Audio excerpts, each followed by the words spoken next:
एक किसान अपने खेतों में काम कर रहा था कि अचानक उसके कानों में किसी परिंदे के चिल्लाने की आवाज आई। उसने करीब जाकर देखा तो एक बाज जाल में बुरी तरह फंसा हुआ था। उसने इधर उधर नजर दौड़ाई मगर उसे कहीं भी शिकारी नजर न आया। उसने जल्दी से जाल काट दिया और बाज को आजाद कर दिया। उड़ने से पहले बाज ने किसान की तरफ गहरी नजर से देखा, फिर आसमान की बुलंदियों में गायब हो गए। वक्त गुजरता गया। एक दिन किसान खेतों में काम करते करते थकन से निढाल हो गया। धूप से बचने के लिए वो करीब ही खड़ी एक पुरानी दीवार के साए के नीचे बैठ गया। अचानक आसमान को चीरते हुए वही बाज तीर की तरह नीचे आया। उसने अपने तेज पंजों से किसान के सर पर रखी हुई पगड़ी उठाई और थोड़ा आगे उड़कर एक सूखी शाख पर जा बैठा। तभी किसान की नींद टूट गई। उसने उठकर जब अपनी पगड़ी बाज के पंजों में देखी तो वो गुस्से में चिल्लाकर बोला, नमक हराम परिंदे, मैंने तुम्हारी जान बचाई और तुमने मेरी पगड़ी चुरा ली। गुस्से में उसने पास पड़ा एक नुकीला पत्थर उठाया और पूरी ताकत से बाज को दे मारा। पत्थर सीधा बाज के सीने पर जा लगा और बाज तड़पता हुआ जमीन पर आ गिरा। किसान बड़बड़ाते हुए अपनी पगड़ी उठाने के लिए आगे बढ़ा। उसने मुश्किल से 2 ही कदम आगे बढ़ाए होंगे कि उसके पीछे एक दिल दहला देने वाला धमाका हुआ। किसान ने घबराकर पीछे देखा तो वो सदियों पुरानी दीवार ठीक उसी जगह गिरकर मलबे का ढेर बन चुकी थी जहां वो चंद लम्हे पहले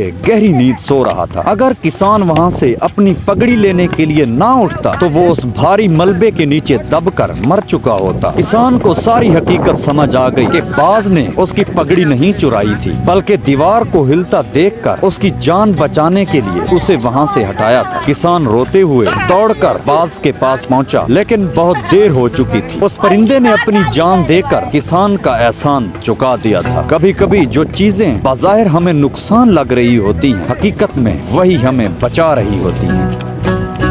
एक मुसाफिर जंगल से गुजर रहा था कि अचानक उसे पक्षियों के चिल्लाने की आवाजें सुनाई दी। उसने पीछे मुड़कर देखा तो एक खौफनाक शेर उसकी तरफ दौड़ता हुआ आ रहा था। मुसाफिर की जान निकल गई। वह अपनी जान बचाने के लिए पूरी ताकत से भागा। दौड़ते दौड़ते उसे एक ऊंचा पेड़ दिखाई दिया और वह तुरंत कूदकर उस पर चढ़ गया। पेड़ पर चढ़कर अभी वह संभल ही रहा था कि अचानक उसकी नजर एक बहुत बड़े भालू पर पड़ी जो उसके पास ही एक शाख पर बैठा था। मुसाफिर डर के मारे कांपने लगा। उसने सोचा, नीचे शेर खड़ा है और ऊपर भालू, अब मुझे मौत से कोई नहीं बचा सकता। तभी भालू ने नरमी से कहा, डरो मत दोस्त, तुम मेरी पनाह में आए हो, मैं तुम्हें कुछ नहीं कहूंगा, तुम यहाँ सुरक्षित हो। नीचे खड़े शेर ने यह सुन लिया। उसने भालू से कहा, ए भालू, बेवकूफ मत बनो। इंसान धोखेबाज और एहसान फरामोश होते हैं, इस पर हरगिज भरोसा मत करो। इसे नीचे धक्का दे दो, मैं इसे खाकर चला जाऊंगा और तुम सुकून से रहना। भालू ने जवाब दिया, यह मेरी पनाह में आया है। पनाह मांगने वाले को मौत के मुंह में धकेलना बहुत बड़ी बुजदिली है। मैं इसे हरगिज नहीं गिराऊंगा। यह सुनकर शेर गुस्से में पेड़ के नीचे बैठ गया और इंतजार करने लगा। कुछ देर गुजरने के बाद भालू को नींद आने लगी। उसने मुसाफिर से कहा, मुझे नींद आ रही है, मैं कुछ देर सो लेता हूँ, तुम जाग कर पहरा दो और नीचे मत उतरना। यह कहकर भालू सो गया। भालू के सोते ही शेर ने मुसाफिर से धीमी आवाज में कहा, ए इंसान, अगर तुम अपनी जान बचाना चाहते हो तो इस सोते हुए भालू को धक्का देकर नीचे गिरा दो। मैं इसे खाकर यहाँ से चला जाऊंगा और तुम आराम से अपने घर चले जाना। मुसाफिर के दिल में लालच और खुदगर्जी जाग उठी। उसने सोचा कि भालू बड़ा जानवर है, शेर उसे खाकर अपना पेट भर लेगा और यहाँ से चला जाएगा, इस तरह मेरी जान बच जाएगी। वह यह भी भूल गया कि इसी भालू ने उसे पनाह दी थी। जैसे ही मुसाफिर ने भालू को नीचे गिराने के लिए जोर से धक्का दिया, अचानक भालू की आंख खुल गई। उसने फुर्ती से पेड़ की एक मजबूत शाख को पकड़ लिया, लेकिन मुसाफिर धक्का देने के चक्कर में अपना संतुलन खो बैठा और सीधा नीचे खड़े शेर के कदमों में जा गिरा। शेर ने तुरंत मुसाफिर को अपने पंजों में दबोच लिया। मुसाफिर रोते हुए भालू से मदद मांगने लगा। भालू ने दुख भरे लहजे में कहा, इंसान की यह फितरत है कि वह अक्सर भलाई का बदला बुराई से देता है। मैंने तुम्हारी जान बचाई मगर तुमने मेरे साथ ही धोखा करने की कोशिश की। अब मुझसे मदद की कोई उम्मीद मत रखो। तभी शेर ने मुसाफिर को अपने जबड़ों में दबोचा और जंगल की तरफ चला गया।